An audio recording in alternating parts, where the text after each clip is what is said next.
By the time 10 seconds went by, my friend's mother came in with her car, told us to get in, and we escaped.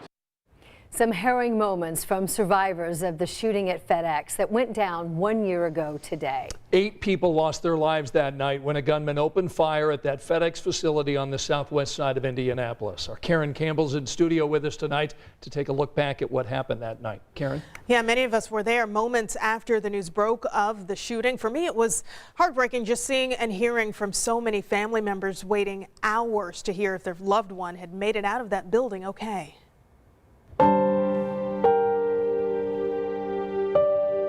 The night of April 15th changed lives. My heart goes out for them. All they wanted to do was work, provide for their family. That's it. It was the night a man armed with a rifle went on a shooting spree, killing 8 people and injuring 5 others at the FedEx Ground facility near the Indianapolis International Airport. I start hearing 3 shots, and I start thinking that it's an engine problem. Then I start hearing 6 shots at once. Then I start hearing 10 shots at once. Fear gripped the 100 workers inside. At 11 p.m., it was shift change. I'm at a bench, and so I stand up and I take a look at the entrance door. And by the time I see the door, I see a man come out with a rifle in his hand, and he starts firing and he starts yelling stuff that I could not understand. The Holiday Inn Express, just a mile from the FedEx facility, is where families waited to hear any news about their loved one. They're still in the waiting process, and that's a very difficult part. As daylight broke, so did many hearts. 8 families would learn their loved one didn't make it out alive.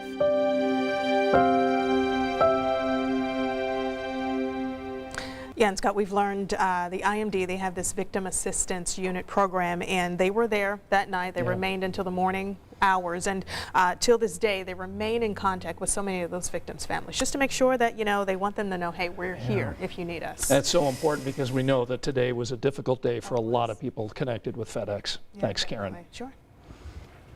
Tonight, we do remember those 8 victims who died during that shift change. They were either leaving work or just arriving on their shift. Rich Knight has reactions from their families who, as you can imagine, still tonight are in mourning. 4 of the 8 people killed were from the Sikh community, which also makes up most of the workforce at the FedEx Ground facility. 66-year-old Amarjit Johal was a mother and grandmother. One of the strongest pillars of the family that brought the whole family together.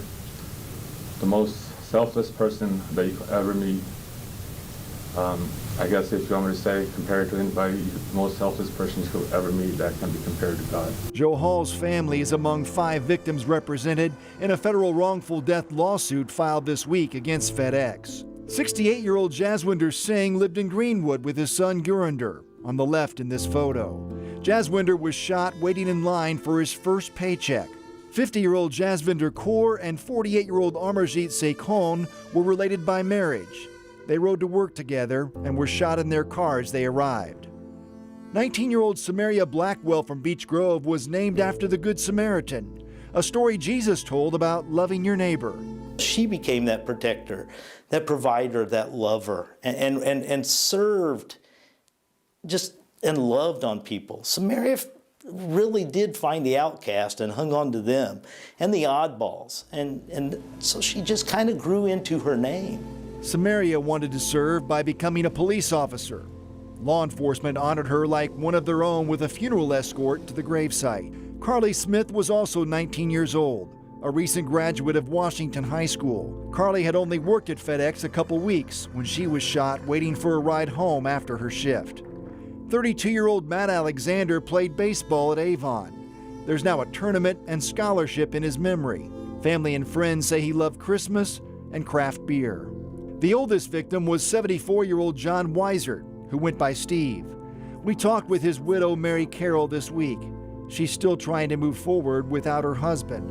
They would have been married 50 years last November. It's so hard not having your companion. We did everything together. It's unfathomable. A lot of times I don't feel like, how am I going to go on? How am I going to do this, you know? 8 families are still asking those questions a year later. And FedEx released this statement today saying, "We continue to mourn the loss of our team members in this senseless tragedy that occurred nearly 1 year ago. FedEx Ground is extremely proud of our diverse and inclusive workforce at the station in Plainfield. April 15th will be a somber day of reflection. There is no higher priority for FedEx Ground than the safety of our team." And we have so much more coverage of that shooting at the FedEx facility and also the way that state and communities are remembering that tragic day today. If you'd like to see more of our coverage, you can head over to our website right now at WTHR.com.